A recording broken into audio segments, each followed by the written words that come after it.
ప్రత్యర్థులపై ఆరోపణల డోసు పెంచారు కవిత. కాకపోతే కాంగ్రెస్ బీజేపీల కన్నా బీఆర్ఎస్పై చేసిన వ్యాఖ్యలే తెలంగాణ పాలిటిక్స్లో హీట్ పుట్టిస్తున్నాయి. మొన్నటి వరకు ఒకే జెండా ఒకే ఫ్యామిలీగా ఉన్న ఆ నేతలు ఇప్పుడు బద్ద విరోధులుగా కత్తులు దూసుకోవడం, మాటల తూటాలు పేల్చడం తీవ్ర కలకలం రేపుతుంది.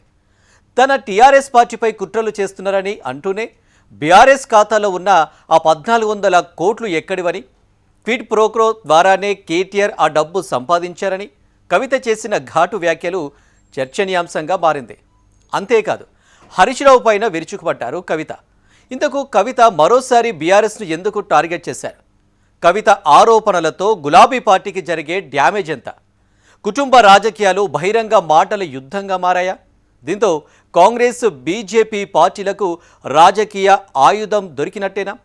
దీనిపై కేటీఆర్ హరీష్ కౌంటర్ ఉంటుందా? Watch this.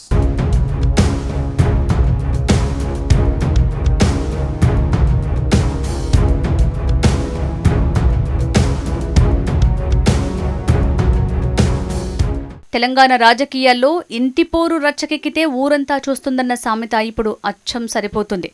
ఒకప్పుడు ఒకే జెండా ఒకే కుటుంబం ఒకే లక్ష్యం. కానీ ఇప్పుడు అదే కుటుంబంలో మాటల తూటాలు పేలుతుండటం ఒక్కసారిగా రాజకీయం హీటెక్కింది. కవిత వరుసగా చేస్తున్న వ్యాఖ్యలు బీఆర్ఎస్లో కలకలం రేపుతున్నాయనే చర్చ లేకపోలేదు. బీఆర్ఎస్ను వదిలి కొత్త పార్టీతో ముందుకొచ్చిన కల్వకుంట్ల కవిత ఇప్పుడు నేరుగా కేటీఆర్, హరీష్ రావులనే టార్గెట్ చేసేలా ఉన్న ఆమె వ్యాఖ్యలు కలకలం సృష్టిస్తున్నాయి. నా కంఠంలో ప్రాణమున్నంత వరకు బీఆర్ఎస్లోకి వెళ్లనంటూ కుండబద్దలు కొట్టి తెగేసి చెప్పడంతో రాజకీయ వర్గాల్లో పెద్ద చర్చకు దారితీసింది.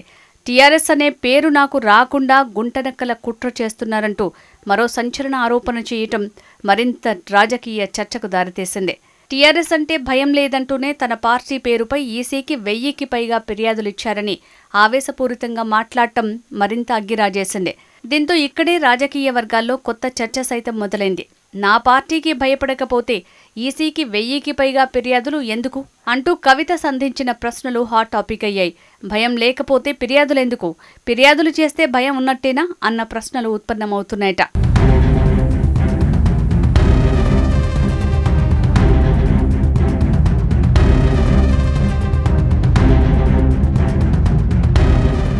ఇంతటితో ఆగని కవిత కేటీఆర్పై సంచలన వ్యాఖ్యలు చేయటం కలకలం రేపుతోంది.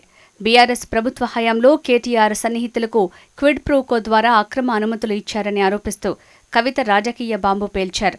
అంతేకాదు మీడియాను కొనుగోలు చేసి తమ పార్టీ ప్రజా పోరాటాల వార్తలు రాకుండా చేస్తున్నారంటూ ఆరోపించడం చర్చనీయాంశమైంది.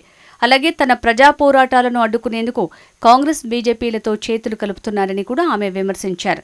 బీఆర్ఎస్ పార్టీకి నీతి నియమం ఉండాలి అంటూ పార్టీ వ్యవహార శైలిపై ప్రశ్నలు లేవనెత్తారు కవిత. దీంతో ఇది కేవలం వ్యక్తిగత విభేదమా లేక పార్టీ భవిష్యత్తుపై పెద్ద పోరాటమా అన్న సందేహాలు రాజకీయ వర్గాల్లో వినిపిస్తున్నాయి. గుంటనక్కలు మా పార్టీని అడ్డుకుంటున్నాయి, అంతేకాదు బీఆర్ఎస్ ఖాతాలో ఉన్న 1400 కోట్లను అమరవీరుల కుటుంబాలకు పంచాలని డిమాండ్ చేయటం రాజకీయ దుమారం రేపుతోంది. కవిత వ్యాఖ్యలతో బీఆర్ఎస్ పార్టీ డిఫెన్స్ మోడ్లో పడినట్టేనా? ఇలాంటి రాజకీయ ఆరోపణలతో బీఆర్ఎస్కి తలనొప్పిగా మారింది అనటంలో ఎలాంటి అతిశయోక్తి లేదు. ఇది కేవలం రాజకీయ విమర్శేనా లేక బీఆర్ఎస్ అంతర్గత వ్యవహారాలపై కవిత వద్ద ఇంకేదైనా సమాచారం ఉందా అనే చర్చ జరుగుతోంది.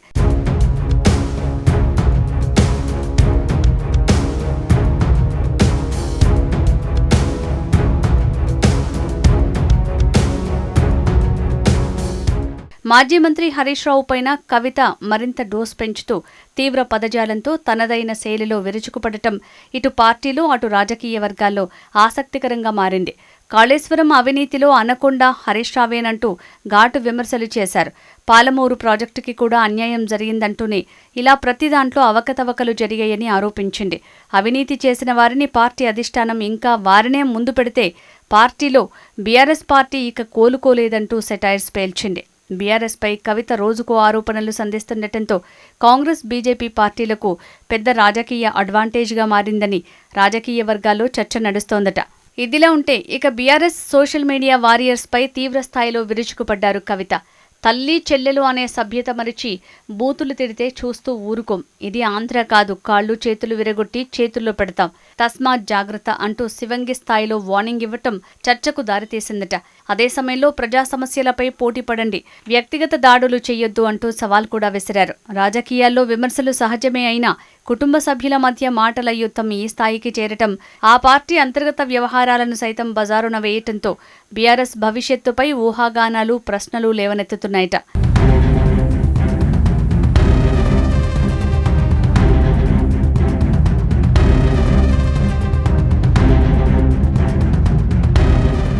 రాజకీయ వర్గాల్లో ఇప్పుడు చర్చంతా ఒకటే.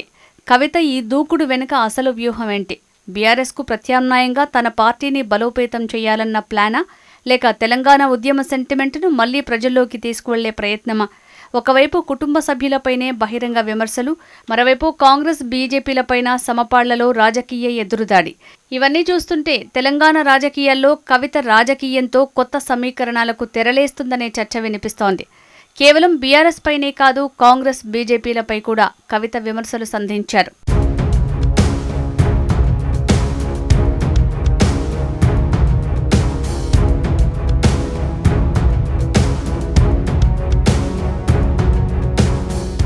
ఇప్పుడు అందరి దృష్టి ఒక్కటే.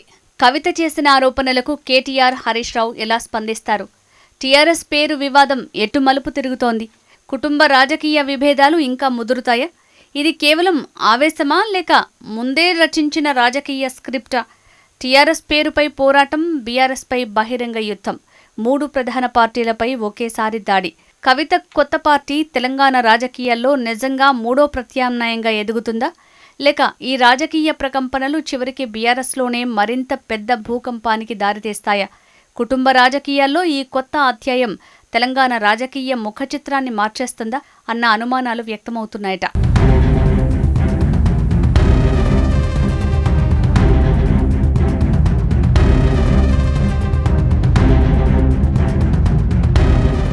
కల్వకుంట్ల కవిత పేల్చిన ఈ రాజకీయ బాంబులు రాబోయే రోజుల్లో ఇంకా ఎన్ని సంచలనాలకు దారితీస్తాయో చూడాలి.